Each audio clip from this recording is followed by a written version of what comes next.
Audio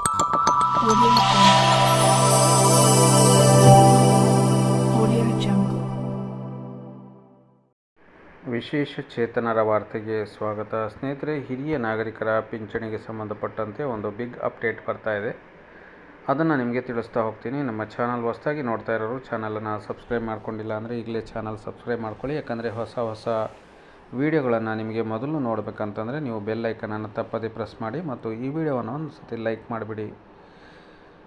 ರಾಜ್ಯದಲ್ಲಿ 23 ಲಕ್ಷ ಹಿರಿಯ ನಾಗರಿಕರ ವೃದ್ಧಾಪ್ಯ ಪಿಂಚಣಿ ಮತ್ತು ಸಂಧ್ಯಾ ಸುರಕ್ಷಾ ಪಿಂಚಣಿಯನ್ನು ರದ್ದುಗೊಳಿಸಲಾಗಿದೆ ಅಂತಕ್ಕಂಥ ಒಂದು ಮಾಹಿತಿ ಬರ್ತಾ ಇದೆ ಸ್ನೇಹಿತರೆ. ಹೌದು, ಹಾಗಾದರೆ ಈ ಒಂದು ಸಂಧ್ಯಾ ಸುರಕ್ಷಾ ಪಿಂಚಣಿ ಯಾಕೆ ರದ್ದಾಯಿತು, ಇದಕ್ಕೆ ಕಾರಣ ಏನು ಅದನ್ನು ನಿಮಗೆ ಹೇಳ್ತಾ ಹೋಗ್ತೀನಿ. ವಯಸ್ಸು 60 ವರ್ಷ ಮತ್ತು ಅದಕ್ಕಿಂತ ಹೆಚ್ಚು ಆದಾಯ ಹೊಂದಿರತಕ್ಕಂಥ BPL ಕುಟುಂಬಗಳಿಗೆ ಮಾತ್ರ ಈ ಒಂದು ಸಂಧ್ಯಾ ಸುರಕ್ಷಾ ಯೋಜನೆಯನ್ನು ಜಾರಿ ಮಾಡ್ತಾರೆ. ಅದರಲ್ಲಿ ಪಿಂಚಣಿ ಹಣ ಬಂದು 800 ರೂಪಾಯಿಯನ್ನು ನೇರ ಬ್ಯಾಂಕ್ ಖಾತೆಗೆ ಜಮೆ ಮಾಡ್ತಾರೆ. ಪ್ರಸಕ್ತ ಈಗ ಫಲಾನುಭವಿಗಳು 21.87 ಲಕ್ಷ ಜನ ನಮ್ಮ ರಾಜ್ಯದಲ್ಲಿ ಪಿಂಚಣಿಯನ್ನು ಪಡಿತಾ ಇದ್ದಾರೆ.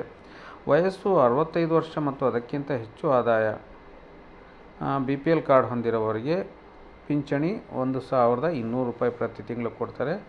ಪ್ರಸಕ್ತ ಫಲಾನುಭವಿಗಳ ಸಂಖ್ಯೆ 31.33 ಲಕ್ಷ ಪಿಂಚಣಿದಾರರು, ಅಂದರೆ 65 ವರ್ಷ ಮೇಲ್ಪಟ್ಟವರು 31 ಲಕ್ಷ ಜನ ಪಿಂಚಣಿಯನ್ನು ಪಡೀತಾ ಇದ್ದಾರೆ ಸ್ನೇಹಿತರೆ. ಹಾಗಾದರೆ ಈ ಪಿಂಚಣಿ ಯಾಕೆ ರದ್ದಾಯಿತು ಅಂತ ನಾವು ನೋಡೋದಾದರೆ, ಸರ್ಕಾರ ಆಧಾರ್ ಡೇಟಾ, HRMS, ನೌಕರಿ ದತ್ತಾಂಶ, ಆದಾಯ ತೆರಿಗೆ ದಾಖಲೆಗಳು ಮತ್ತು ಕುಟುಂಬ ದತ್ತಾಂಶ ಪರಿಶೀಲಿಸಿದಾಗ ಈ ಕೆಳಗಿನವರು ಅನರ್ಹರೆಂದು ಗುರುತಿಸಲಾಗಿದೆ.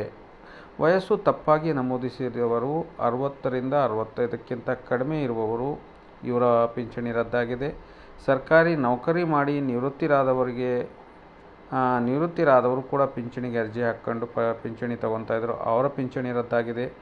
ಆದಾಯ ತೆರಿಗೆ ಪಾವತಿಸುವವರು, ಅಂದರೆ APL ಕಾರ್ಡ್ ಹೊಂದಿರುವವರಿಗೂ ಕೂಡ ಈ ಒಂದು ಸಂಧ್ಯಾ ಸುರಕ್ಷಾ ಪಿಂಚಣಿಯನ್ನು ಪಡಿತಾ ಇದ್ದರು, ಅವರ ಪಿಂಚಣಿಯನ್ನು ಕೂಡ ರದ್ದಾಗಿದೆ.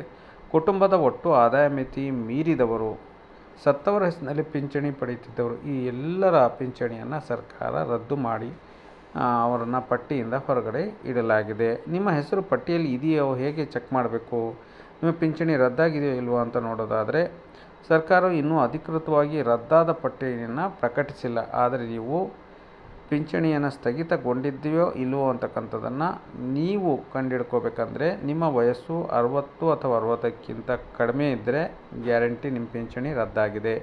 ನೀವು BPL ಕಾರ್ಡ್ ಹೊಂದಿಲ್ಲ, APL ಕಾರ್ಡ್ ಹೊಂದಿದರೆ ನಿಮ್ಮ ಪಿಂಚಣಿ ರದ್ದಾಗಿರುತ್ತೆ. ನೀವು ಸರ್ಕಾರಿ ನೌಕರಿ ಮಾಡಿ ನಿವೃತ್ತಿಯಾಗಿದ್ದರೆ ನಿಮ್ಮ ಪಿಂಚಣಿ ರದ್ದಾಗಿರುತ್ತೆ. ನಿಮ್ಮ ಕುಟುಂಬದ ಆದಾಯ ಮಿತಿ ಮೀರಿದರೆ ಕೂಡ ನಿಮ್ಮ ಪಿಂಚಣಿ ರದ್ದಾಗಿರುತ್ತೆ. ಇನ್ನಷ್ಟು ನೀವು ಮಾಹಿತಿಯನ್ನು ತಿಳ್ಕೊಬೇಕಂತಂದರೆ, ಸೇವಾ ಸಿಂಧು ಪೋರ್ಟಲನ್ನು ನೀವು ಲಾಗಿನ್ ಮಾಡಿಕೊಂಡು ನಿಮ್ಮ ಗ್ರಾಮ ಪಂಚಾಯಿತಿ ಅಥವಾ ನಗರ ಪಾಲಿಕೆ ಕಚೇರಿಗೆ ಭೇಟಿ ನೀಡಬೇಕು. ತಾಲೂಕು ಸಮಾಜ ಕಲ್ಯಾಣಾಧಿಕಾರಿ ಅಥವಾ ಜಿಲ್ಲಾ ಸಾಮಾಜಿಕ ಭದ್ರತಾ ಯೋಜನೆ ಕಚೇರಿಗೆ ನೀವು ಭೇಟಿ ನೀಡಿ, ಅಂದರೆ ತಾಲೂಕು ಆಫೀಸ್ಗೆ ಭೇಟಿ ನೀಡಿ ನಿಮ್ಮ ಪಿಂಚಣಿಯನ್ನು ಬಂದಿದೆಯೋ ಇಲ್ವೋ ಅಥವಾ ಇದೆಯೋ ಇಲ್ವೋ ಅಥವಾ ರದ್ದಾಗಿದೆಯೋ ಅಂತಕ್ಕಂಥದ್ದನ್ನು ನೀವು ಪರಿಶೀಲನೆ ಮಾಡ್ಕೋಬೋದು. ಪಿಂಚಣಿ ಪ್ರಾರಂಭ ಮಾಡಲು ಹೇಗೆ ನೀವು ಅರ್ಜಿ ಸಲ್ಲಿಸಬೇಕು? ಇಲ್ಲಪ್ಪ, ನಾನು ವಯಸ್ಸು 60 ವರ್ಷ ಇದೆ, 65 ವರ್ಷಕ್ಕಿಂತ ಮೇಲಿದೆ, ನಾನು BPL ಕಾರ್ಡಲ್ಲಿದ್ದೀನಿ, ನನ್ನ ದಾಖಲೆಗಳು ಕೂಡ ಕರೆಕ್ಟಾಗಿದೆ ಮತ್ತು ನಮ್ಮ ಆದಾಯನೂ ಕೂಡ ಸರ್ಕಾರ ಏನು ನಿಗದಿ ಮಾಡಿದೆ ಅದರೊಳಗಡೆನೇ ಇದೆ ಅನ್ನೋದಾದರೆ, ನೀವು ನಿಮ್ಮ ಪಿಂಚಣಿ ಆದಾಗ್ಯೂ ಕೂಡ ರದ್ದಾಗಿದ್ದರೆ ನೀವು ಈ ಪಿಂಚಣಿಯನ್ನು ಮತ್ತೆ ಮರುಚಾಲನೆ ಮಾಡೋದು ಹೇಗೆ ಅಂತ ಯೋಚನೆ ಮಾಡ್ತಾಯಿದ್ರೆ, ಅದಕ್ಕೂ ಕೂಡ ಒಂದು ಕ್ಲೂನ ನಾವು ಕೊಡ್ತಾ ಹೋಗ್ತೀವಿ. ಮೊದಲು ನೀವೇನು ಮಾಡಬೇಕು ಅಂದರೆ, ಆಧಾರ್ ಕಾರ್ಡು, ಅಂದರೆ ವಯಸ್ಸಿನ ದೃಢೀಕರಣಕ್ಕಾಗಿ ಆಧಾರ್ ಕಾರ್ಡನ್ನು ಕೊಡಬೇಕು. ಅದರಲ್ಲಿ 65 ವರ್ಷ ಅಥವಾ 60 ವರ್ಷ ಮೇಲ್ಪಟ್ಟಿರಬೇಕು.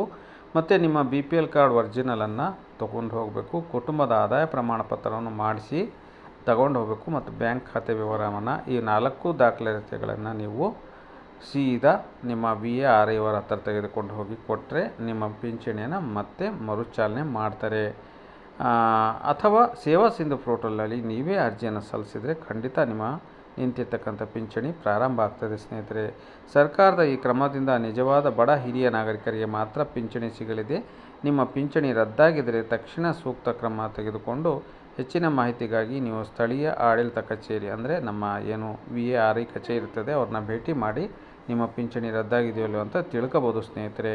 ಈ ವಿಡಿಯೋ ಬಗ್ಗೆ ನಿಮ್ಮ ಅನಿಸಿಕೆ ಅಭಿಪ್ರಾಯವನ್ನು ತಪ್ಪದೇ ನಮ್ಮ ಕಾಮೆಂಟ್ ಬಾಕ್ಸಲ್ಲಿ ಬರೆದು ಹಾಕಿ ಮತ್ತು ಕಾಮೆಂಟಲ್ಲಿ ಹೈಪ್ ಬಟನ್ ಇದೆ, ಅದನ್ನು ಪ್ರೆಸ್ ಮಾಡಿ ನಮಗೆ ಪ್ರೋತ್ಸಾಹ ನೀಡಿ. ಜೈ ಹಿಂದ್, ಜೈ ಕರ್ನಾಟಕ.